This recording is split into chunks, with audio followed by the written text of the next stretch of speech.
నిర్గమకాండము 37వ అధ్యాయము.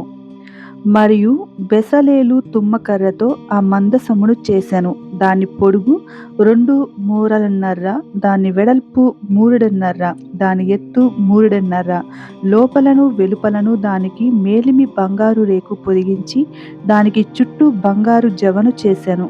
దానికి 4 బంగారు ఉంగరములను పోతపోసి, ఒక ప్రక్కను 2 ఉంగరములను, ఎదుటి ప్రక్కను 2 ఉంగరములుండునట్లు దాని 4 కాళ్లకు వాటిని తగిలించెను. మరియు అతడు తుమ్మకర్రతో మేత కర్రలను చేసి వాటికి బంగారు రేకులను పొదిగించి మందసమును మోయుటకు దాని ప్రక్కల మీద ఉంగరములలో ఆ మేత కర్రలను చొనిపెను. మరియు అతడు మేలిమి బంగారుతో కరుణ పీఠమును చేసెను. దాని పొడుగు 2 మూరలున్నర, దాని వెడల్పు 3.5, మరియు 2 బంగారు కెరూబులను చేసెను. కరుణ పీఠము యొక్క 2 కొనలను వాటిని నకీషి పనిగా చేసెను. ఒక్కొక్క కొనను, ఒక్కొక్క కెరూబును కరుణ పీఠముతో ఏకాండముగా దాని 2 కొనల మీద కెరూబులను చేసెను.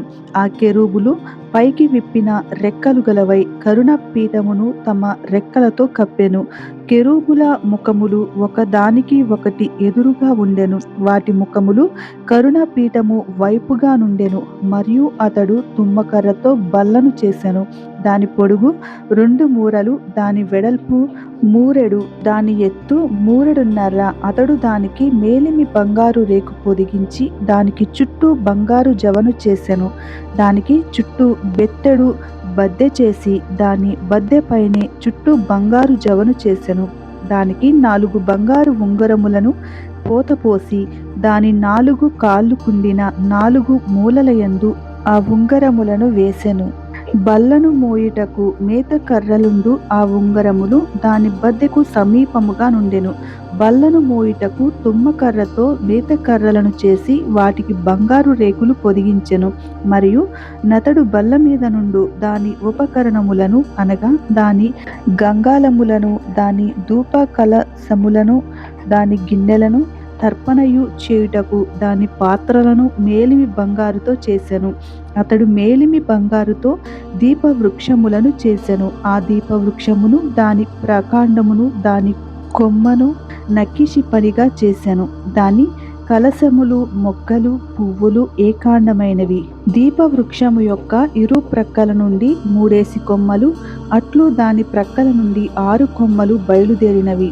ఒక కొమ్మలో మొగ్గలు, పువ్వులు గల బాదము రూపమైన 3 కలశములు, 2వ కొమ్ములో మొగ్గలు, పువ్వులు గల బాదము రూపమైన 3 కలశములు, అట్లు దీపవృక్షము నుండి బయలుదేరిన 6 కొమ్మలకు ఉండెను. మరియు దీపవృక్షమందు దాని మొగ్గలు, దాని పువ్వులు గల బాదము రూపమైన 4 కలశములుండెను. దీపవృక్షము నుండి బయలుదేరు 6 కొమ్మలలో 2 కొమ్మల క్రింద ఏకాండమైన మొగ్గయు నుండెను. వాటి మొగ్గలు, వాటి కొమ్మలు ఏకాండమైనవి. అదంతయు ఏకాండమైనదై మేలిమి బంగారుతో నక్కిషి పనిగా చేయబడెను. మరియు అతడు దాని 7 ప్రదీపములను, దాని కత్తెరను, దాని పట్టుకారును, దాని కత్తెర చిప్పను మేలిమి బంగారుతో చేసెను. దానిని, దాని ఉపకరణములన్నిటినీ 40 వీసెల మేలిమి బంగారుతో చేసెను. మరియు అతడు తుమ్మకర్రతో ధూపవేదికను చేసెను. దాని పొడుగు 3, దాని వెడల్పు 3, అది చచౌకముగా నుండెను. దాని ఎత్తు 2 మూరలు, దాని కొమ్ములు ఏకాండమైనవి. దానికి, అనగా దాని కప్పుకును, దాని 4 ప్రక్కలకును, దాని కొమ్ములకును మేలిమి బంగారు రేకులు పొదిగించి దానికి చుట్టూ బంగారు జవను చేసెను. దాని మోయు మేత కర్రలకు స్థలములుగా దానికి 2 ఉంగరములను బంగారుతో చేసి దాని 2 ప్రక్కల యందు, దాని 2 మూలల యందు, దాని జవకు దిగువను వాటిని చేసెను. దాని మేత కర్రలను తుమ్మకర్రతో చేసి వాటికి బంగారు రేకులను తాపెను. అతడు పరిశుద్ధమైన అభిషేక తైలమును, స్వచ్ఛమైన పరిమళ ధూప ద్రవ్యమును, పరిమళ ద్రవ్యముల మెలకుని చేత చేయించెను. నిర్గమకాండము 38వ అధ్యాయము. మరియు అతడు తుమ్మకర్రతో దహన బలిపీఠమును చేసెను. దాని పొడుగు 5 మూరలు, దాని వెడల్పు 5 మూరలు, అది చచౌకమైనది. దాని ఎత్తు 3 మూరలు, దాని 4 మూలలను కొమ్ములను చేసెను. దాని కొమ్ములు దానితో ఏకాండమైనవి. దానికి ఇత్తడి రేకు పొదిగించెను. అతడు ఆ బలిపీఠ సంబంధమైన ఉపకరణములన్నిటినీ అనగా దాని బిందెలను, దాని గరిటెలను, దాని గిన్నెలను, దాని ముండ్లను, దాని అగ్ని పాత్రలను చేసెను. దాని ఉపకరణములన్నిటినీ ఇత్తడితో చేసెను. ఆ బలిపీఠము నిమిత్తము దాని జవ క్రింద దాని నడిమి వరకు లోతుగానున్న వల వంటి ఇత్తడి జల్లెడను చేసెను. మరియు అతడు ఆ ఇత్తడి జల్లెడి యొక్క 4 మూలలలో దాన్ని మేతకర్రలుండు 4 ఉంగరములను పోతపోసెను. ఆ మేతకర్రలను తుమ్మకర్రతో చేసి వాటికి రాగి రేకులు పొదిగించెను. ఆ బలిపీఠమును మోయుటకు దాని ప్రక్కలనున్న ఉంగరములలో ఆ మేతకర్రలు చొనిపెను. పలకలతో బలిపీఠమును గుల్లగా చేసెను. అతడు ప్రత్యక్షపు గుడారము యొక్క ద్వారమున సేవింపవచ్చిన సేవకురాండ్ర అద్దములతో ఇత్తడి గంగాళమును దాని ఇత్తడి పీటను చేసెను. మరియు అతడు ఆవరణము చేసెను. కుడివైపున అనగా దక్షిణ దిక్కున 100 మూరల పొడుగు గలవియు పెన్నిన సన్ననారవియునైన తెరలుండెను. వాటి స్తంభములు 20, వాటి ఇత్తడి దిమ్మలు 20. ఆ స్తంభముల వంకులును వాటి పెండె బద్దలును వెండివి. ఉత్తర దిక్కుననున్న తెరలు 100 మూరలవి. వాటి స్తంభములు 20, వాటి ఇత్తడి దిమ్మలు 20.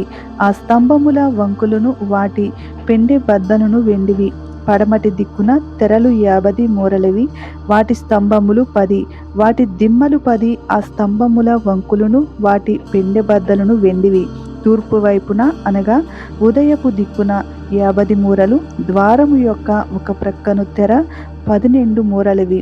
వాటి స్తంభములు 3, వాటి దిమ్మలు 3. అట్లు రెండవ ప్రక్కను అనగా ఇరు ప్రక్కలను ఆవరణ ద్వారమునకు పదునైన మూరల తెరలు ఉండెను. వాటి స్తంభములు 3, వాటి దిమ్మలు 3. ఆవరణము చుట్టూనున్న దాని తెరలన్నీయు పిన్నిన సన్ననారవి. స్తంభముల దిమ్మలు రాగివి. స్తంభముల వంకులను వాటి పెండె బద్దలను వెండివి. వాటి బోదెలకు వెండి రేకులు పొదిగింపబడెను. ఆవరణపు స్తంభములన్నీయు వెండి బద్దలతో కూర్పుబడెను. ఆవరణ ద్వారపు తెర నీలధుమ్ర రక్తవర్ణములు గలదియు పెనిన సన్ననారతో చేయబడినదియునైన బుట్టా పనిది. దాని పొడుగు 20 మూరలు. దాని ఎత్తు అనగా వెడల్పు ఆవరణ తెరలతో సరిగా 5 మూరలు. వాటి స్తంభములు 4, వాటి ఇత్తడి దిమ్మలు 4. వాటి వంకులు వెండివి. వాటి బోదెలకు వెండి రేకు పొదిగింపబడెను. వాటి పెండె బద్దలు వెండివి. మందిరమునకును దాని చుట్టూనున్న ఆవరణమునకును చేయబడిన మేకులన్నీయు విత్తడివి. మందిర పదార్థముల మొత్తము అనగా సాక్ష్యపు మందిర పదార్థముల మొత్తము ఇదే. ఇట్లు వాటిని యాజకుడైన అహరోను కుమారుడగు ఇతామారు లేవీయుల చేత మోషే మాట చొప్పున లెక్క పెట్టించెను. యూదా గోత్రికుడైన హూరు మనుమడును ఊరు కుమారుడనైన బెసలేలు యెహోవా మోషేకు ఆజ్ఞాపించినదంతయు చేసెను. దాను గోత్రికుడును అహీసామాకు కుమారుడనైన అహోలీయాబు అతనికి తోడై ఉండెను.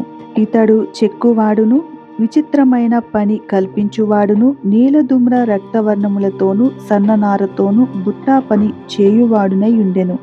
పరిశుద్ధ స్థల విషయమైన పని అంతటిలోను పని కొరకు వ్యయపరచబడిన బంగారమంతయు అనగా ప్రతిష్ఠింపబడిన బంగారు పరిశుద్ధ స్థలపు తులము చొప్పున 116 మణుగుల 530 తులములు. సమాజములో చేరిన వారి వెండి పరిశుద్ధ స్థలపు తులము చొప్పున 400 మణుగుల 1555 తులములు.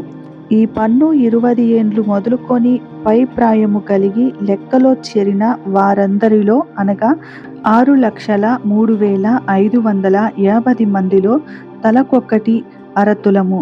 ఆ 400 వెండి మణుగులతో పరిశుద్ధ స్థలమునకు దిమ్మలు, అడ్డతెరకు దిమ్మలును అనగా ఒక దిమ్మకు 4 మణుగుల చొప్పున 400 మణుగులకు 100 దిమ్మలు పోతపోయబడెను.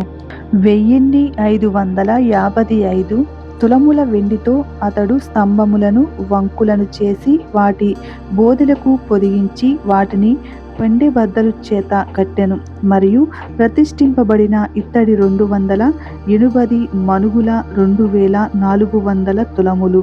అతడు దానితో ప్రత్యక్షపు గుడారపు ద్వారమునకు దిమ్మలను, ఇత్తడి వేదికను, దానికి ఇత్తడి జల్లెడను, వేదిక ఉపకరణములన్నిటినీ, చుట్టూనున్న ఆవరణమునకు దిమ్మలను, ఆవరణ ద్వారమునకు దిమ్మలను, ఆలయమునకు మేకులన్నిటినీ, చుట్టూనున్న ఆవరణమునకు మేకులన్నిటినీ చేసెను. నిర్గమాకాండము 39వ అధ్యాయము. యెహోవా మోషేకు ఆజ్ఞాపించినట్లు పరిశుద్ధ స్థలములో అహరోను చేయు సేవ నిమిత్తము నీలధూమ్ర రక్తవర్ణములు గల సేవ వస్త్రములను అనగా ప్రతిష్ఠిత వస్త్రములను కుట్టిరి. మరియు అతడు బంగారుతోనూ నీలధూమ్ర రక్తవర్ణములు గల నూలుతోనూ పిన్నిన సన్ననారతోనూ ఎఫోదును చేసెను. నీలధూమ్ర రక్తవర్ణములు గల నూలుతోనూ సన్ననారతోనూ చిత్రకారుని పనిగా చేయుటకు బంగారును రేకులుగా కొట్టి అది తీగలుగా కత్తిరించి దానికి కూర్చు భుజఖండములను చేసిరి. దాని 2 అంచులయందు అవి కూర్పబడెను. దాని మీదనున్న దాని విచిత్రమైన దట్టి ఏకాండమైనదై దానితో సమమైన పని గలిగి బంగారుతోనూ నీలధూమ్ర రక్తవర్ణములు గల పెన్నిన సన్ననారతోనూ చేయబడెను. అట్లు యెహోవా మోషేకు ఆజ్ఞాపించెను. మరియు బంగారు జవలలో పొదిగిన లేత పచ్చలను సిద్ధపరచి ముద్రలు చెక్కబడినట్లు ఇశ్రాయేలీయుల పేర్లు వాటి మీద చెక్కబడెను. అవి ఇశ్రాయేలీయులకు జ్ఞాపకార్థమైన రత్నములగునట్లు ఎఫోదు భుజముల మీద వాటిని ఉంచెను. అట్లు యెహోవా మోషేకు ఆజ్ఞాపించెను. మరియు అతడు ఎఫోదు పనివలె బంగారుతోనూ నీలధూమ్ర రక్తవర్ణములు గల పంక్తులతోనూ సన్ననారతోనూ చిత్రకారుని పనిగా పతకమును చేసెను. అది చచౌక్యముగా ఉండెను. ఆ పతకమును మడతగా చేసిరి. అది మడవబడినదై జానెడు పొడుగు జానెడు వెడల్పు గలది. వారు దానిలో 4 పంక్తుల రత్నములను పొదిగిరి. మాణిక్య గోమేధిక మరకతములు గల పంక్తి మొదటిది. పద్మరాగ నీల సూర్యకాంత మణుగులు గల పంక్తి రెండవది. గురుతాత్మకము ఇష్మారాయి ఇంద్రనీలములు గల పంక్తి మూడవది. రక్తవర్ణపు రాయి సులిమాని రాయి సూర్యకాంతమును గల పంక్తి నాలుగవది. వాటి వాటి పంక్తులలో అవి బంగారు జవలలో పొదగబడెను. ఆ రత్నములు ఇశ్రాయేలీయుల పేర్ల చొప్పున 12 ముద్రల వలె చెక్కబడిన వారి పేర్ల చొప్పున 12 గోత్రములు పేర్లు ఒక్కొక్క దాని మీద ఒక్కొక్క పేరు చెక్కబడెను. మరియు వారు ఆ పతకమునకు మేలిమి బంగారుతో అల్లిక పని అయిన గొలుసులు చేసిరి. వారు 2 బంగారు జవలు 2 బంగారు ఉంగరములను చేసి ఆ 2 ఉంగరములను పతకపు 2 కొనలను ఉంచి అల్లబడిన ఆ 2 బంగారు గొలుసులను పతకపు కొనలనున్న 2 ఉంగరములలో వేసి అల్లబడిన ఆ 2 గొలుసుల కొనలను ఆ 2 జవలకు తగిలించి ఎఫోదు భుజ ఖండముల మీద దాన్ని ఎదుట ఉంచిరి. మరియు వారు 2 బంగారు ఉంగరములను చేసి ఎఫోదు నెదుటనున్న పతకపు లోపలి అంచున దాని 2 కొనలకు వాటిని వేసిరి. మరియు 2 బంగారు ఉంగరములను చేసి ఎఫోదు విచిత్రమైన నడికట్టునకు పైగా దాని 2వ కూర్పు నొద్దనున్న దాని మొదటి ప్రక్కను ఎఫోదు 2 భుజఖండములకు దిగువను వాటిని వేసిరి. ఆ పతకము ఎఫోదు విచిత్రమైన దట్టికి పైగా నుండునట్లును అది ఎఫోదు నుండి విడిపోకుండునట్లును ఆ పతకమును దాని ఉంగరములకును ఎఫోదు ఉంగరములకును నీలి సూత్రముతో కట్టిరి. అట్లు యెహోవా మోషేకు ఆజ్ఞాపించెను. మరియు అతడు ఎఫోదు చొక్కాయి కేవలము నీలి నూలుతో అల్లిక పనిగా చేసెను. ఆ చొక్కాయి మధ్యనున్న రంధ్రము కవచ రంధ్రము వలె ఉండెను. అది చినుగకుండునట్లు దాని రంధ్రమునకు చుట్టూ ఒక గోడు ఉండెను. మరియు వారు చొక్కాయి అంచుల మీద నీలధూమ్ర రక్తవర్ణములు గల పిన్నిన నూలుతో దానిమ్మ పండ్లను చేసిరి. మరియు వారు మేలిమి బంగారుతో గంటలను చేసి ఆ దానిమ్మ పండ్లు మధ్యను అనగా ఆ చొక్కాయి అంచుల మీద చుట్టూనున్న దానిమ్మ పండ్ల మధ్యను ఆ గంటలను పెట్టిరి. యెహోవా మోషేకు ఆజ్ఞాపించినట్లు సేవ చేయుటకు ఒక్కొక్క గంటను ఒక్కొక్క దానిమ్మ పండును ఆ చొక్కాయి అంచుల మీద చుట్టూ ఉంచిరి. మరియు యెహోవా మోషేకు ఆజ్ఞాపించినట్లు వారు అహరోనుకును అతని కుమారులకును నేత పని అయిన సన్ననార చొక్కాయిలను, సన్ననార పాగాను, అందమైన సన్ననార కుల్లాయిలను, పెనిన సన్ననార లాగులను, నీలధూమ్ర రక్తవర్ణములు గల పెన్నిన సన్ననారతో బుట్టా పని అయిన నడికట్టును చేసిరి. మరియు యెహోవా మోషేకు ఆజ్ఞాపించినట్లు వారు మేలిమి బంగారుతో పరిశుద్ధ కిరీట భూషణము చేసి చెక్కిన ముద్ర వలె దాని మీద యెహోవా పరిశుద్ధుడు అను వ్రాత వ్రాసిరి.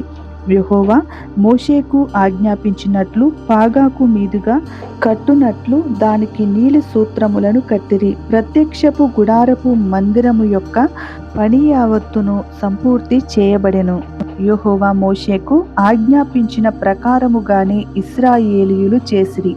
అప్పుడు వారు మందిరమును, గుడారమును, దాని ఉపకరణములన్నిటినీ, దాని కొలుకులను, పలకలను, కమ్ములను, స్తంభములను, దిమ్మలను, ఎరుపు రంగు వేసిన పొటేళ్ల తోళ్ల పైకప్పును, సముద్ర వచ్చల తోళ్ల పైకప్పును, కప్పు తెరను, సాక్ష్యపు మందసమును, దాని మేత కర్రలను, కరుణాపీఠమును, బల్లను, దాని ఉపకరణములన్నిటినీ, సముఖపు రొట్టెలను, పవిత్రమైన దీపవృక్షమును, సవరించు దాని ప్రదీపములను అనగా దాని ప్రదీపముల వరుసను, దాని ఉపకరణములన్నిటినీ, దీపము కొరకు తైలమును, బంగారు వేదికను, అభిషేక తైలమును, పరిమళ ధూప ద్రవ్యములను, శాల ద్వారమునకు తెరను, ఇత్తడి బలిపీఠమును, దాని కుండు, ఇత్తడి జల్లెడను, దాని మేత కర్రలను, దాని ఉపకరణములన్నిటినీ, గంగాలమును, దాని పీటను, ఆవరణపు తెరలు, దాని స్తంభములను, దాని దిమ్మలను, ఆవరణ ద్వారమునకు తెరను, దాని త్రాళ్లను, దాని మేకులను, ప్రత్యక్షపు గుడారములో మందిర సేవ కొరకైన ఉపకరణములన్నిటినీ, పరిశుద్ధ స్థలములోని యాజక సేవార్థమైన వస్త్రములను అనగా యాజకుడైన అహరోనుకు పరిశుద్ధ వస్త్రములను, అతని కుమారులకు వస్త్రములను మోషే యొద్దకు తీసుకొని వచ్చిరి. యెహోవా మోషేకు ఆజ్ఞాపించినట్లు ఇశ్రాయేలీయులు ఆ పని అంతయు చేసిరి. మోషే ఆ పని అంతయు చూచినప్పుడు యెహోవా ఆజ్ఞాపించినట్లు వారు దానిని చేసియుండిరి. అలాగుననే చేసియుండిరి గనుక మోషే వారిని దీవించెను. నిర్గమాకాండము 40వ అధ్యాయము. మరియు యెహోవా మోషేతో ఇట్లనెను, మొదటి నెలలో మొదటి దినమున నీవు ప్రత్యక్షపు గుడారపు మందిరమును నిలువబెట్టవలెను. అచ్చట నీవు సాక్ష్యపు మందసమును నిలిపి ఆ మందసమును అడ్డతెరతో కప్పవలెను. నీవు బల్లను లోపలికి తెచ్చి దాని మీద క్రమముగా ఉంచవలసిన వాటిని ఉంచి దీప వృక్షమును లోపలికి తెచ్చి దాని ప్రదీపములను వెలిగింపవలెను. సాక్ష్యపు మందసమునెదుట ధూమము వేయు బంగారు వేదికను ఉంచి మందిర ద్వారమునకు తెరను తగిలింపవలెను. ప్రత్యక్షపు గుడారపు మందిర ద్వారమునెదుట దహన బలిపీఠమును ఉంచవలెను. ప్రత్యక్షపు గుడారమునకు బలిపీఠమునకును మధ్యను గంగాలమును ఉంచి దానిలో నీళ్లు నింపవలెను. తెరల చుట్టూ ఆవరణమును నిలువబెట్టి ఆవరణ ద్వారము యొక్క తెరను తగిలింపవలెను. మరియు నీవు అభిషేక తైలమును తీసుకొని మందిరమునకును దానిలోని సమస్తమునకును అభిషేకము చేసి దానిని దాని ఉపకరణములన్నిటినీ ప్రతిష్ఠింపవలెను. అప్పుడు అది పరిశుద్ధమగును.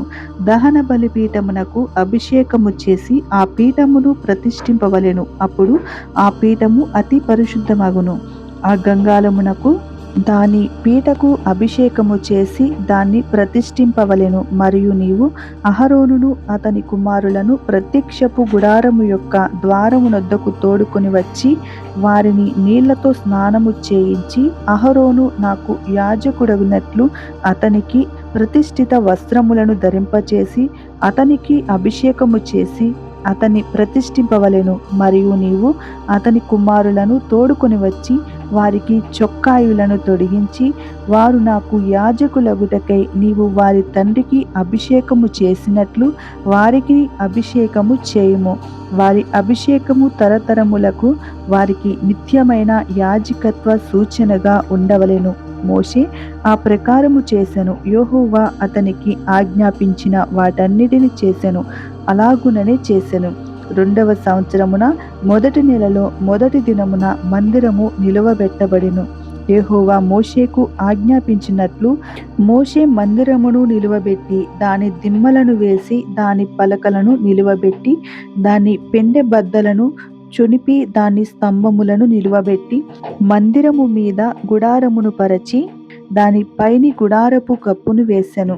మరియు యెహోవా మోషేకు ఆజ్ఞాపించినట్లు అతడు శాసనములను తీసుకొని మందసములో ఉంచి మందసమునకు మేతకర్రలను దూచి దాని మీద కరుణపీఠము నుంచెను.